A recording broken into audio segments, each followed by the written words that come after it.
En efecto, parece una mujercita, y se la devoraba con los ojos.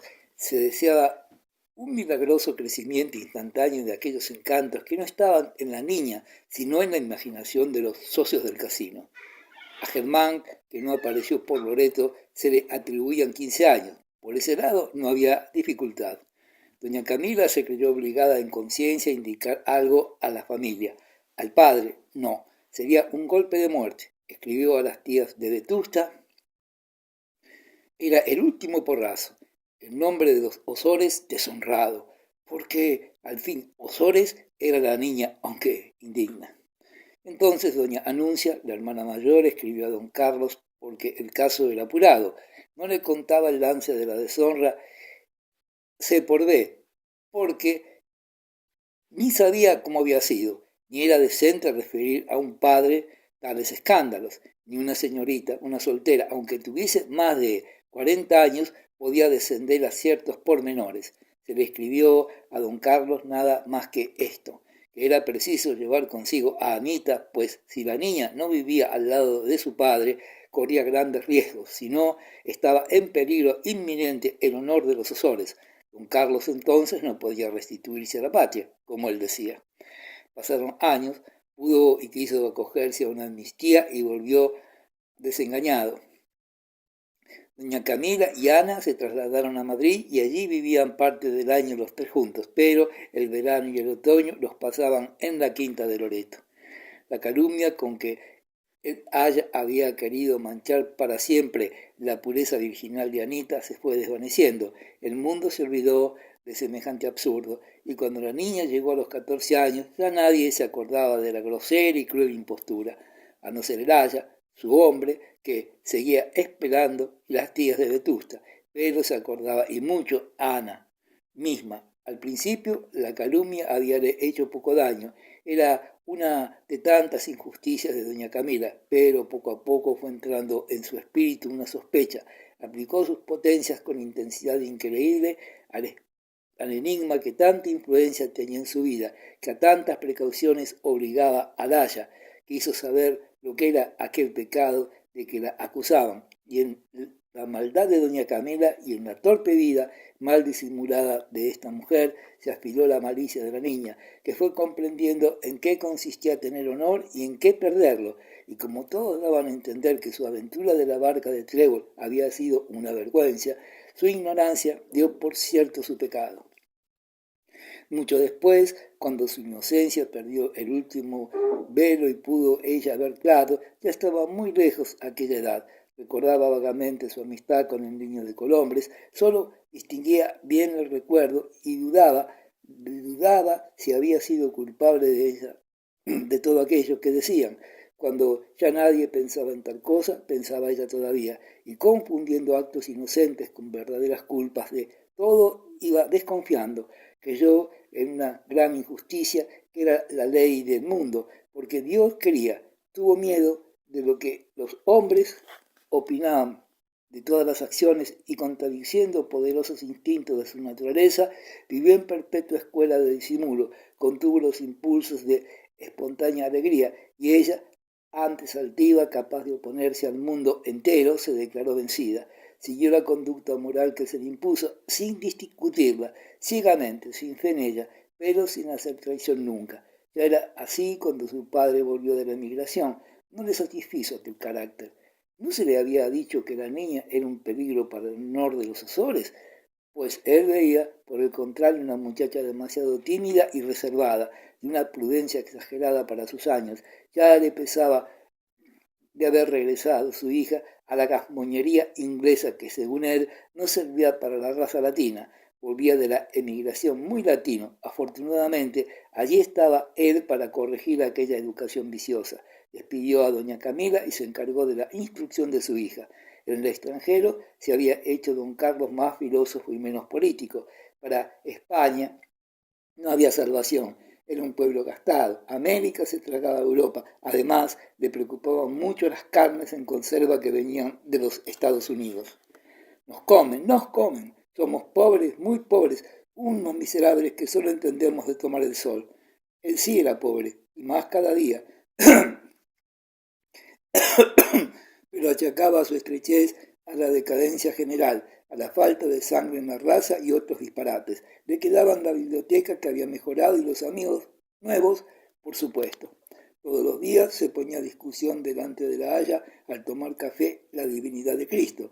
Unos le llamaban el primer demócrata, otros decían que era un símbolo del sol y los apóstoles las constelaciones del zodíaco. Ana procuraba retirarse en cuanto podía hacerlo, sin ofender la susceptibilidad de aquel libre pensador que era su padre. Con qué tristeza, pensaba la niña, sin querer pensarlo, que los amigos de su padre eran personas poco delicadas, habladores, temerarios, y su mismo papá, esto era lo peor, y había que pensarlo también, su querido papá, que era un hombre de talento, capaz de inventar la pólvora, un reloj, el telégrafo, cualquier cosa, se iba volviendo loco a fuerza de filosofar, y no sabía vivir con una hija que ya entendía más que él de asuntos religiosos. Aquella sumisión exterior, aquel sacrificio de la vida ordinaria, de las relaciones vulgares, a las preocupaciones y a las injusticias del mundo, no eran hipocresía enanita, no eran la careta del orgullo, pero no podía juzgarse por tales apariencias de lo que pasaba dentro de ella, así como en la infancia se refugiaba dentro de su fantasía para huir de la prosaica, y en esa persecución de doña Camila, ya adolescente, se encerraba también dentro de su cerebro para compensar las humillaciones y tristezas que sufría su espíritu. No sabía ya oponer los impulsos propios a los que creía conjuración de todos los necios del mundo, pero a sus solas se desquitaba. El enemigo era más fuerte, pero a ella le quedaba aquel reducto inexpugnable. Nunca le habían enseñado la religión como un sentimiento que consuela. Doña Camila entendía el cristianismo como la geografía o el arte de coser y planchar. Era una asignatura de adorno o una necesidad doméstica. Nada le dijo contra el dogma, pero jamás la dulzura de Jesús procuró explicárselas con un beso de madre. María Santísima era la Madre de Dios, en efecto, pero una vez que Ana volvió del campo diciendo que la Virgen, según le contaba a ella, lavaba en el río los pañales del niño Jesús, doña Camila, indignada, exclamó: «¡Improper! ¿Quién le inculcará a esta chiquilla estas sandeces del vulgo?». En este particular, don Carlos aprobaba el criterio de doña Camila. Precisamente, él creía que el misterio de la encarnación era como la lluvia de oro de Júpiter, y remontándose más, en virtud de la mitología comparada, encontraba en la religión de los indios dogmas parecidos. Ana, en casa de su padre, disponía de pocos libros devotos, pero en cambio sabía mucho mitología, con velos y sin ellos. Solo aquello que el rubor más elemental manda que se tape era lo que ocultaba don Carlos a su hija. Todo lo demás podía y debía conocerlo. ¿Por qué no? Y con multitud de citas explicaba y recomendaba Osores la educación unilateral y armónica como la que la entendía él. Yo quiero, concluía, que mi hija sepa bien y el mal para que libremente escoja el bien, porque si no, ¿qué méritos tendrán sus obras? Sin embargo, si su hija fuese funámbula y trabajase en el alambre, don Carlos pondría una red debajo. Aunque perdiese mérito el ejercicio de las novelas modernas, algunas le prohibía leer. Pero en cuanto se trataba de arte clásico, de verdadero arte, ya no había velos, podía leerse todo. El romántico Osores era clásico después de su viaje por Italia. El arte no tiene sexo, gritaba. Vean ustedes, yo entrego a mi hija esos grabados que representaban el arte antiguo con todas las bellezas del desnudo, que en vano querríamos imitar los modernos. Ya no hay desnudo. Y suspiraba. La mitología llegó a conocer a Anita como en su infancia la historia de Israel.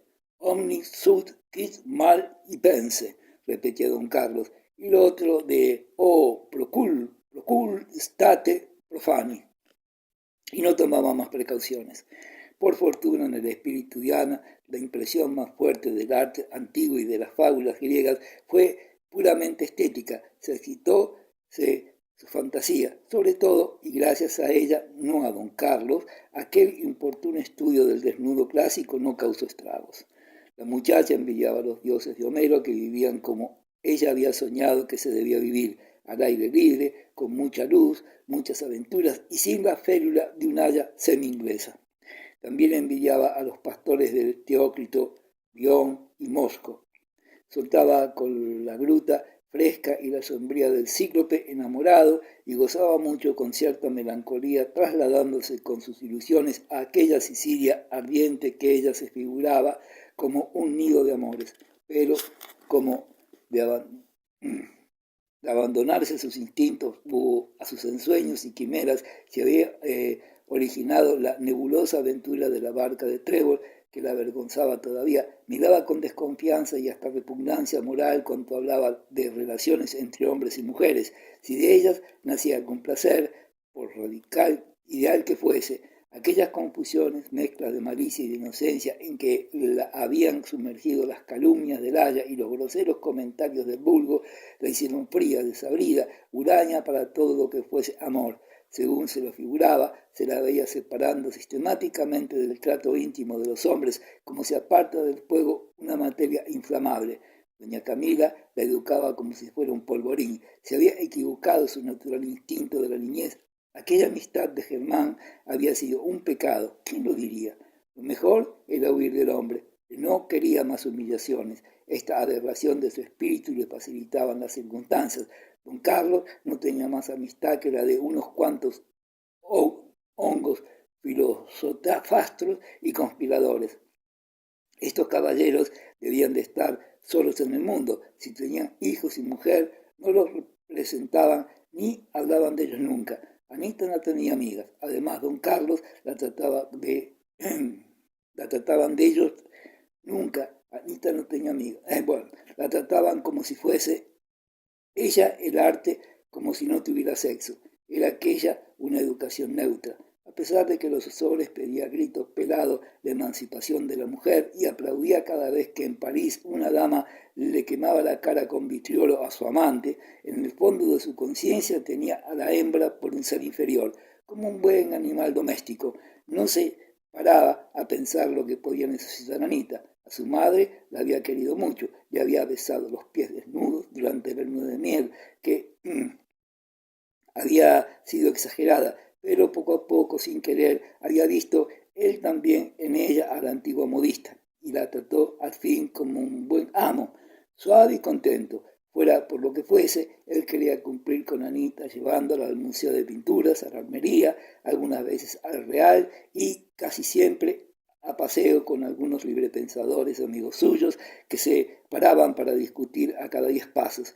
Eran de esos hombres que casi nunca han hablado con mujeres. Esta especie de varones, aunque parece rara, abunda más de lo que pudiera creerse. El hombre que no habla con mujeres se suele conocer en que habla mucho de las mujeres en general.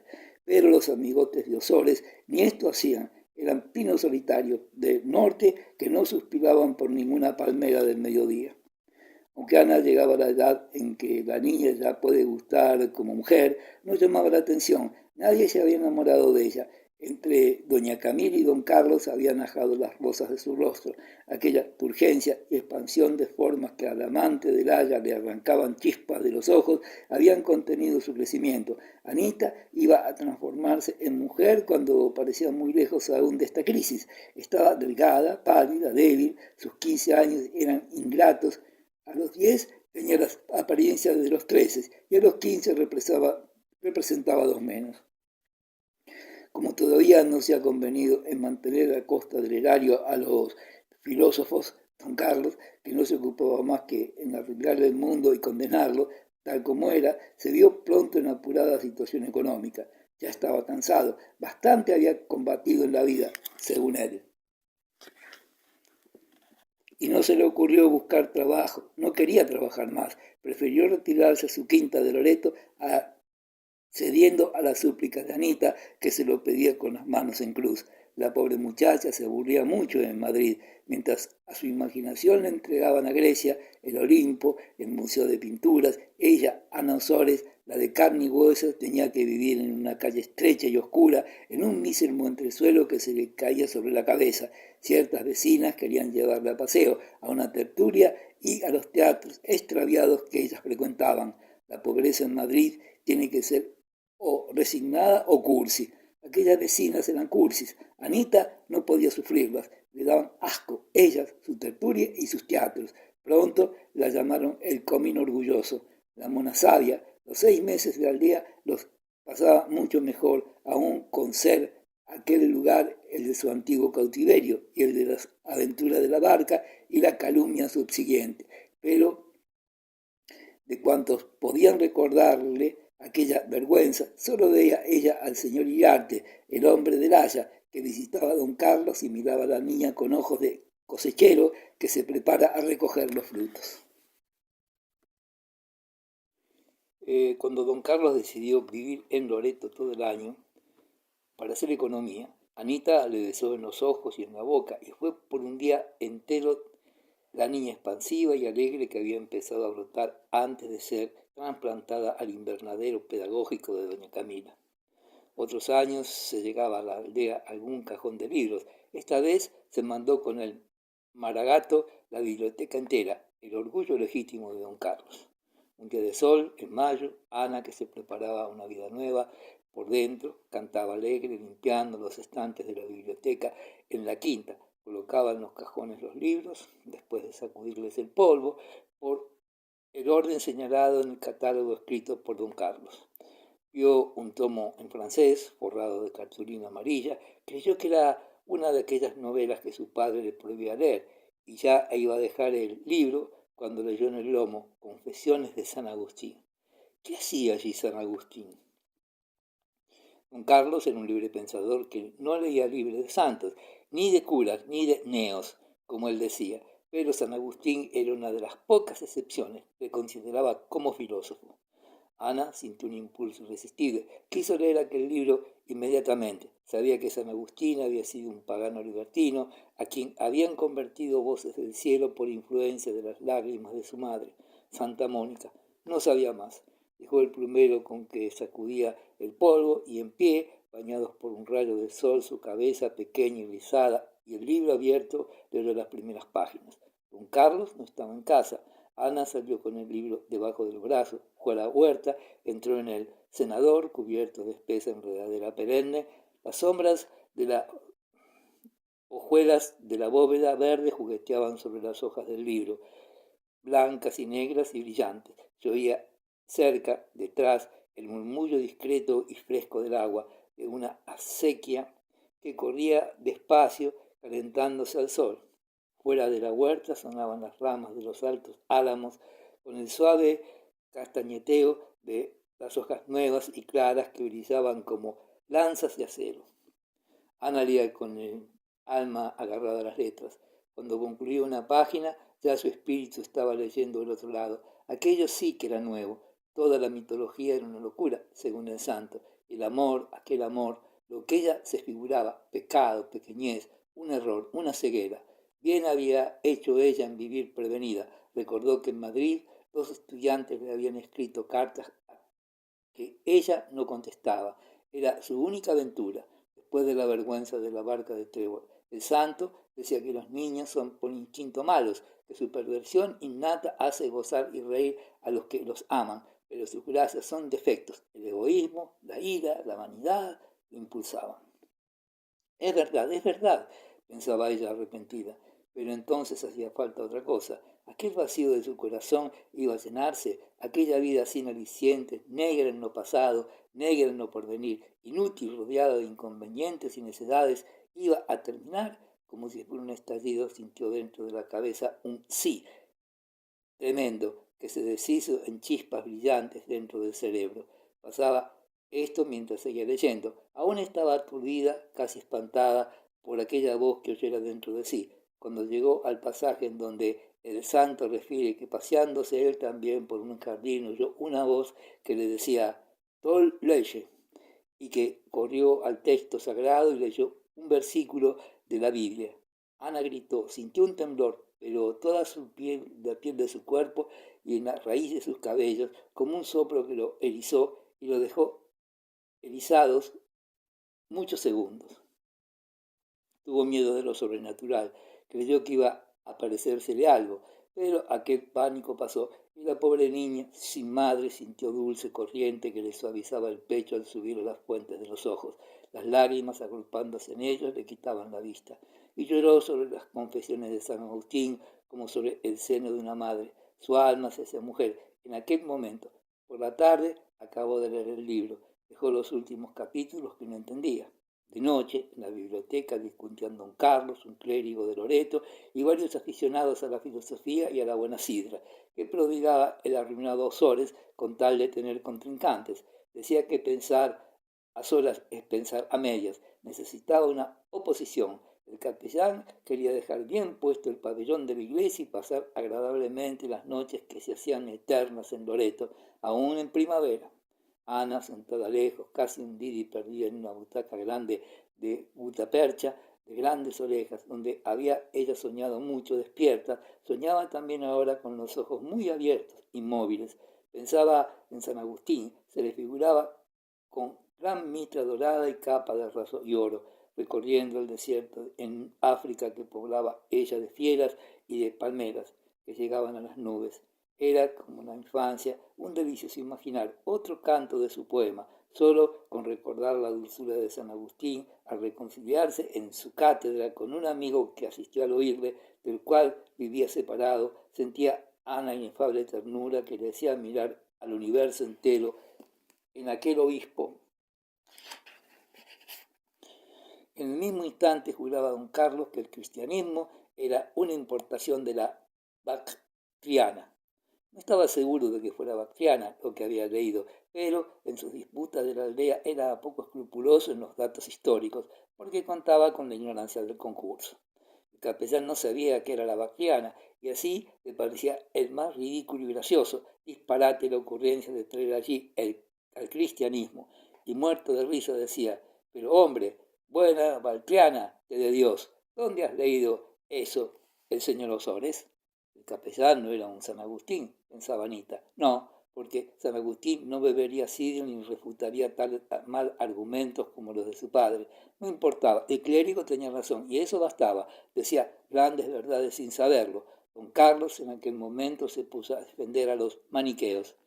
Menos absurdo me parece creer en un Dios bueno y otro malo, que creer en Jehová, Elohim, que era un déspota, un dictador, un polaco. Su padre era maniqueo. Bueno ponía a los maniqueos San Agustín, que también había creído errores así, pero su padre llegaría a convertirse, como ella, que tenía lleno el corazón de amor para todos y de fe en Dios y en el santo obispo de Hipona. Después, buscando en la biblioteca, halló el genio del cristianismo, que fue una revelación para ella. Probar la religión por la belleza le parecía la mejor ocurrencia del mundo. Si su razón resistía a los argumentos de Chateaubriand, pronto la fantasía se declaraba vencida y con ella el albedrío.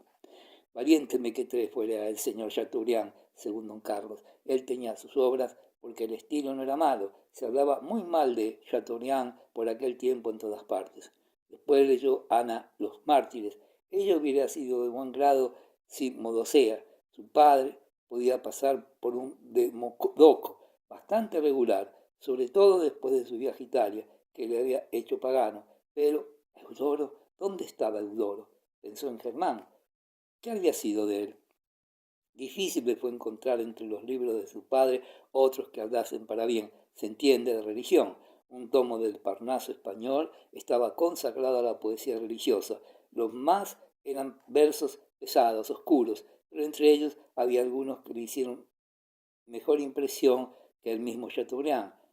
Unas quintillas de Fray Luis de León comenzaban así: si quieres, como algún día, alabar rubios cabellos, alaba los de María, más dorados y más bellos que el sol claro al mediodía.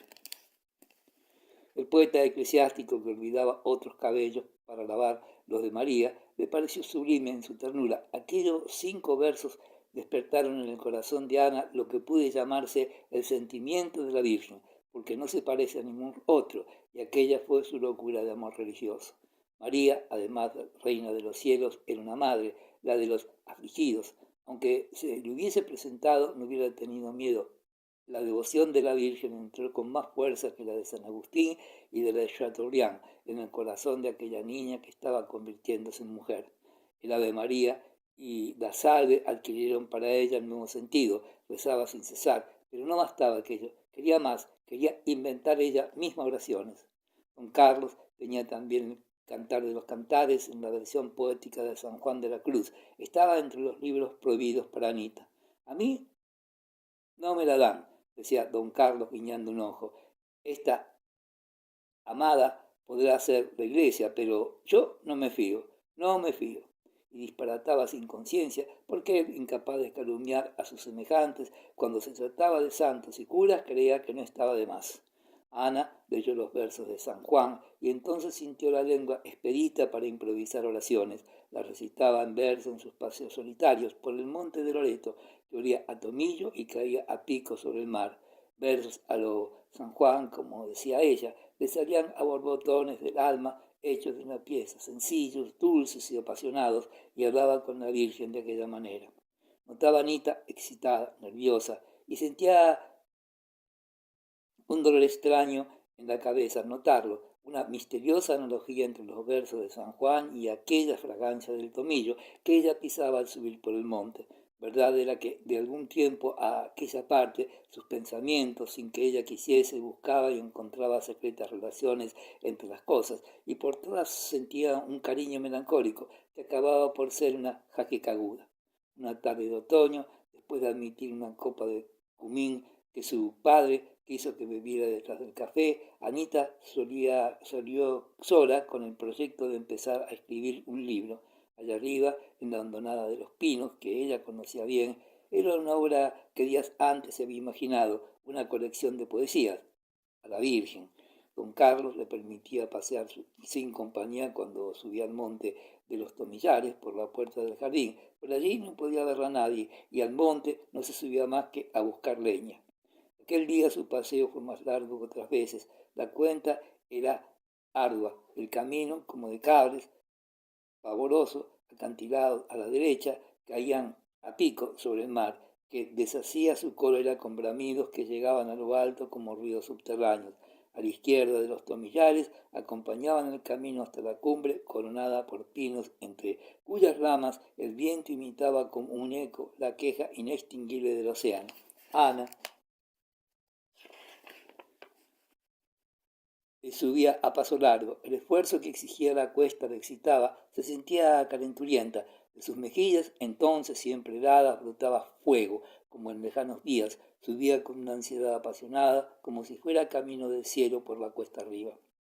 Después de un recodo de la senda que seguía, Ana vio de repente nuevo panorama. Loreto quedó invisible. Enfrente estaba el mar, que antes oía sin saberlo.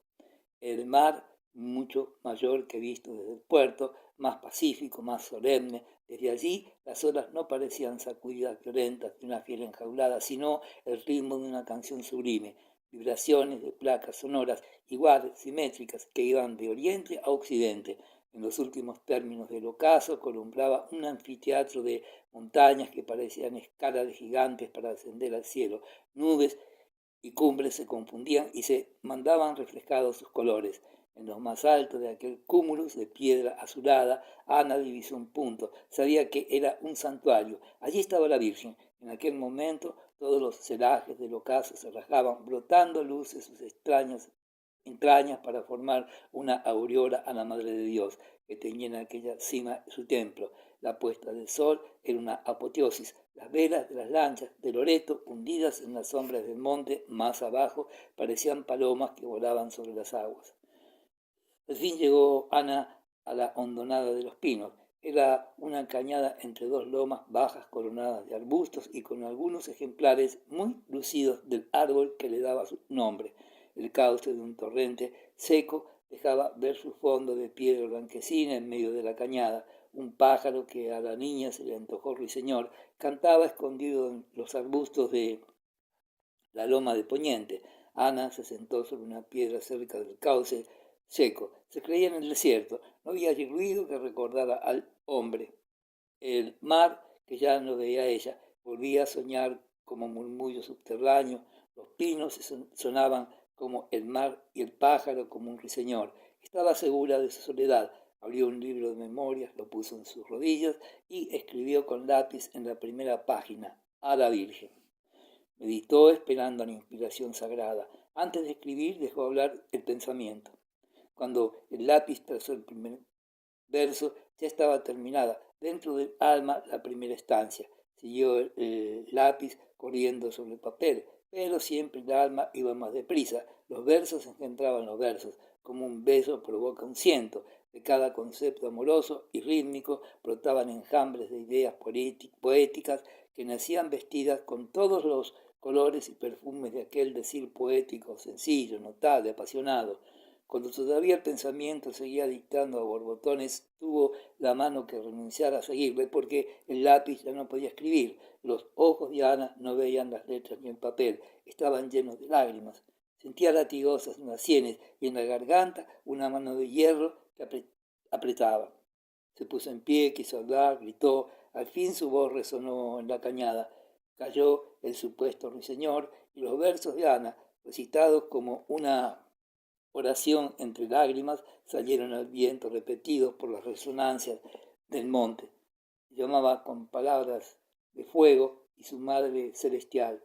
Su propia voz la entusiasmó, sintió escalofríos, ya no pudo hablar, se doblaron sus rodillas, apoyó la frente en la tierra, un espanto místico la dominó un momento.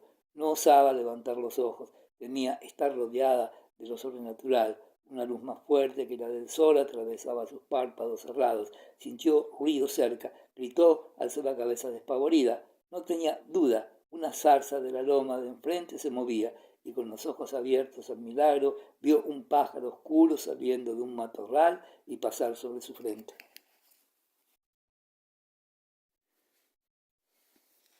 Capítulo 5. La señorita doña Anunciación Osores había llegado a los 47 años sin salir de la provincia de Vetusta. Era por consiguiente una gran molestia, tal vez un peligro, aventurarse a recorrer en 20 horas de diligencia la carretera de la costa que llegaba hasta Loreto.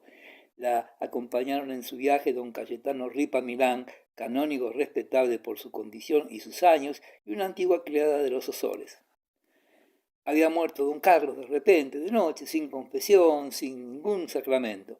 El médico decía que algún derrame, algún vaso, materialismo puro. Doña Anuncia veía la mano de Dios que castiga sin palo ni piedra. Esto no impidió que durante el viaje manifestase la señorita de Osores, vestida de riguroso luto, un dolor apenas mitigado por la resignación cristiana. Ana, la hija de la modista, había caído en cama, estaba sola en poder de criados. No había más remedio que ir a recogerla. Ante aquella muerte concluían las diferencias de familia. Muerto el perro, se acabó la rabia, había dicho uno de los nobles de Vetusta. Doña Anuncia y don Cayetano encontraron a la joven en peligro de muerte. Era una fiebre nerviosa, una crisis terrible. Había dicho el médico, la enfermedad había coincidido con ciertas transformaciones propias de la edad. Propias sí, pero delante de señoritas no debían explicarse con la claridad y los pormenores que empleaba el doctor. Don Cayetano podía oírlo todo, pero doña Anuncia hubiera preferido metáforas y perífrasis. El desarrollo contenido, la crítica y misteriosa metamorfosis, la crisálida que se rompe, todo eso estaba bien, pero el médico añadía unos detalles que doña Anuncia no vacilaba en calificar de groseros. ¿Qué gentes trataba mi hermano?, decía, poniendo los ojos en blanco. 15 días había vivido sola en poder de criados aquella pobre niña, huérfana y enferma, pues doña Anuncia no se decidió a emprender el viaje de las 20 horas hasta que se le pidió esta obra de caridad en nombre de su sobrina moribunda. Ana estaba ya enferma cuando la sobrecogió la catástrofe. Su enfermedad era melancólica, sentía tristezas que no se explicaba. La pérdida de su padre la asustó más que la afligió al principio. No lloraba, pasaba el día temblando de frío en una somnolencia poblada de pensamientos disparatados. Sintió un egoísmo horrible, lleno de remordimientos. Más que la muerte de su padre, le dolía entonces su abandono, que la aterraba. Todo su valor desapareció, se sintió esclava de los demás. No bastaba la fuerza de sufrir en silencio ni el refugiarse en la vida interior. Necesitaba del mundo, un asilo. Sabía que estaba muy pobre. Su padre, meses antes de morir, había vendido a vil precio a sus hermanas el palacio de Vetusta. Aquel era el último resto de su herencia. El producto de tan mala venta había servido para pagar deudas antiguas, pero quedaban otras. La misma quinta está hipotecada y su valor no podía sacar a nadie de apuros. En manos del filósofo no había hecho más que ir perdiendo. Es decir, que estoy casi en la miseria. Sus derechos de orfandad, que le dijeron que serían una ayuda irrisoria, poco más que nada, tardaría en cobrarlos. No tenía quien le explicase cómo y dónde se pedían. Estaba sola, completamente sola. ¿Qué iba a hacer de ella? Los amigos del filósofo no le sirvieron de nada. No sabían más que discutir. El capellán no apareció por allí. La muerte repentina de don Carlos olía un poco a azufre. Un día, 3 o 4 después de enterrado su padre, Ana quiso levantarse y no pudo. El lecho la sujetaba con brazos invisibles. La noche anterior se había dormido con los dientes apretados y temblando de frío. Había querido escribir a sus tías de Vetusta y no había podido coordinar las palabras. Hasta dudaba de su ortografía. Tuvo pesadillas y aunque hizo esfuerzos para no declararse enferma, el mal pudo más. La rindió. El médico habló de fiebre, de grandes cuidados necesarios. Le hizo preguntas que ella no sabía ni quería contestar. Estaba sola y era absurdo. El doctor dijo que no tenía con quién entenderse. Añadió pestes de la incuria de los criados. Le dejarán a usted morir, hija mía. Ana dio gritos, se asustó mucho, se sintió muy cobarde, llorando y con las manos en cruz pidió que llamaran a sus tías, unas hermanas de su padre que vivían en Vetusta y que tenía entendido que eran muy buenas cristianas. Las tías sentían un vago remordimiento por la compra del caserón. Comprendían que valía más, mucho más de lo que le habían pagado por él, abusando de la situación apurada de don Carlos, que además era un aturdido en materia de intereses. Él, que había renegado de la fe de los Osores por no ser víctima de una mistificación. Se presentaba ocasión de tranquilizar la conciencia amparando a la desventurada hija del hermano de sus pecados. Doña Anuncia pudo apreciar mejor la grandeza de su buena obra cuando vio que Ana estaba en la calle, o poco menos. La quinta que ellos habían imaginado digna de unos Osores, aunque fuese extraviado, era una casa de aldea muy pintada pero sin valor, con una huerta de medianas utilidades, y además estaba sujeta a una deuda que mal se podría conjugar con lo que ella valía. Estaba frescanita, ni rico había sabido hacerse el infeliz ateo, perder el alma y el cuerpo, el cielo y la tierra, negocio redondo, pero, en fin, a lo hecho, pecho. Había echado sobre sus hombros una carga bien pesada, mas ¿quién no tiene una cruz? Ana tardó un mes en dejar el lecho, pero doña Anuncia se aburría en Loreto, donde no había sociedad, y el viaje, la vuelta a Vetusta, se precipitó contra los consejos del mediquillo grosero, que prodigaba los términos técnicos más transparentes. En cuanto llegaron a Vetusta, la huérfana tuvo un retraso en su convalecencia, según el médico de la casa, que era comedido y no llamaba las cosas por su nombre. El retraso fue otra fiebre en que la vida de Ana peligró de nuevo. Las señoritas de Osores y la nobleza de Vetusta suspendieron el juicio que iba a merecerle la hija de don Carlos y de la modista italiana hasta poder reunir datos suficientes. Mientras la joven estuvo entre la vida y la muerte, doña Anuncia encontró irreprochable su conducta. El honor de la verdad, nada había que decir contra su educación ni contra su carácter. Hacía muy buena enferma, no pedía nada, tomaba todo lo que se le daba, y si se le preguntaba ¿cómo está Anita? Algo mejor, señora, contestaba la joven siempre que podía. Otras veces no contestaba porque le faltaban fuerzas para hablar, y a veces no oía siquiera. Durante la nueva convalecencia no fue impertinente, no se quejaba, todo estaba bien, no se permitía excesos. En el círculo aristocrático de Vetusta, a que pertenecían naturalmente las señoritas de Osores, no se hablaba más que de la abnegación de estas santas mujeres.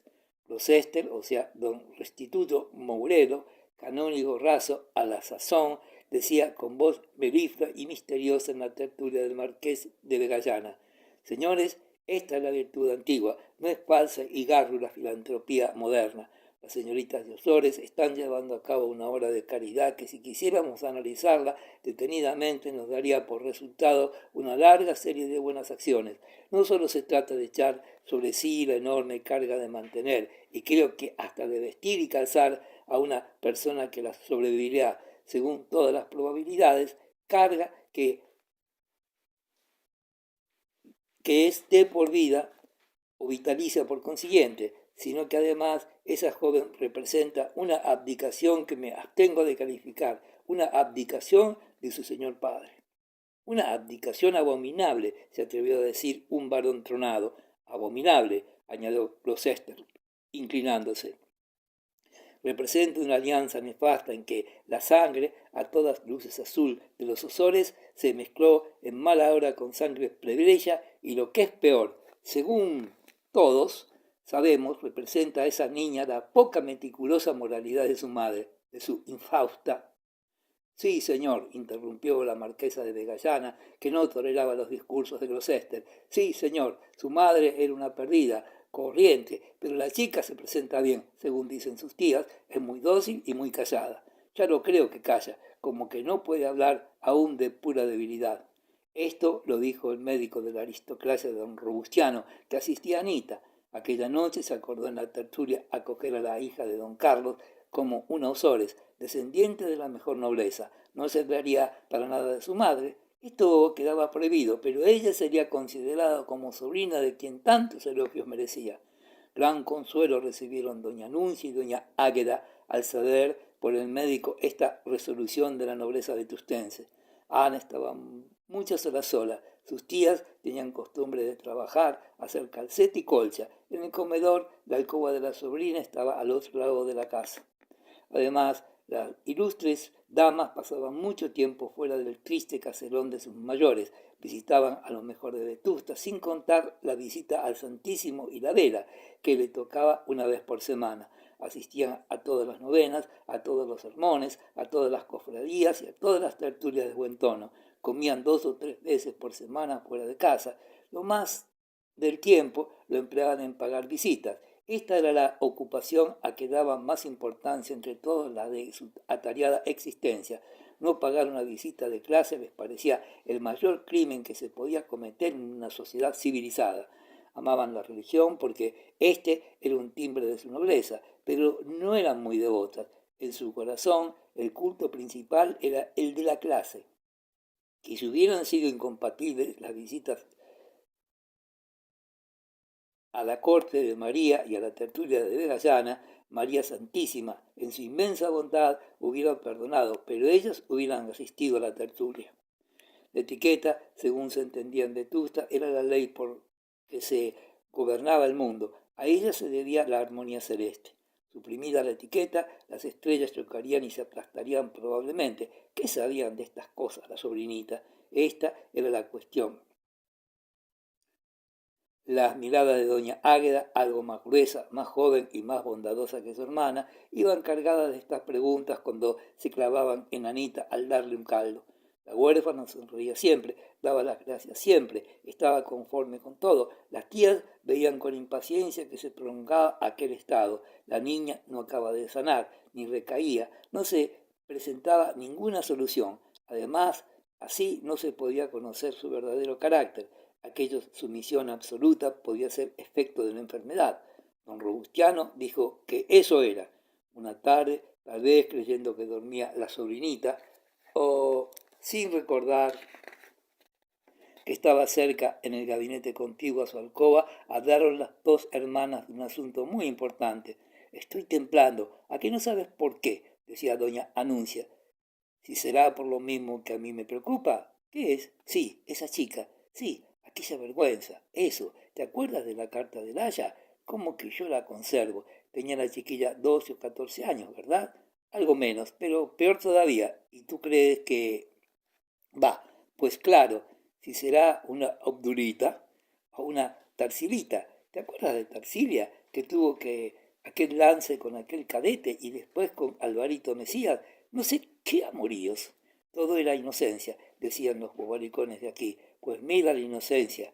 Creo que en Madrid tiene así los amantes, juntando y separando los dedos. Sí, es claro, sí, genio y figura. Cuando falta una base firme, sí sabrá una. Pues Obdurita, ya sabes lo que se dijo el año pasado. Después se negó, se aseguró que era una calumnia. A mí, que soy tambor de marina, sí sabrá una. Si una hubiera querido. Y suspiró. Esta señorita de Osores, suspiró su hermana también. Ana, que descansaba, vestida sobre su pobre lecho, saltó de él a las primeras palabras de aquella conversación, pálida como una muerta, con dos lágrimas heladas en los párpados, con las manos flacas en cruz, oyó todo el diálogo de sus tías. No hablaban a solas como delante de los señores de clase, no eran prudentes, no eran comedidas, no rebuscaban las frases. Doña Anuncia decía palabras que la hubieran escandalizado en labios ajenos. La conversación no tardó en volver al pecado de Ana, a la vergüenza de que les hablaba la carta de doña Camila. La huérfana oía desde su alcoba historias que sublevaban su pudor, que le enseñaban mil desnudeces que no había visto en los libros de mitología, pero aquellas mujeres ya se habían olvidado de ella. Tarsilia, Obdulia, Visitación, otro pimpollo que se escapaba por el balcón en compañía de su novio. La misma marquesa de Vegallana, sus hijas, sus sobrinas de la aldea, todo vetusta, la de clase inclusive, salían allí a la vergüenza, en aquella venganza solitaria de las dos señoritas incansables de Osores. En aquel mundo de flaquezas, de escándalos, ¿quién recordaba ya la aventura poco conocida al cabo de la sobrinilla enferma? Volvieron, sin embargo, las solteranas al punto de partida. Según ellas, se trataba de un marinero que había abusado de la inocencia o de la precocidad de la niña. Se discutió, como en el casino de Loreto, la verosimilitud del delito desde el punto de vista fisiológico. Hablaron aquellas dos señoritas como dos comadronas matriculadas. ¡Qué riqueza de datos! ¡Qué empirismo tan provisto de documentos! Doña Anuncia tenía la boca llena de agua, buscaba a cada momento el recipiente de porcelana que estaba a los pies de la butaca.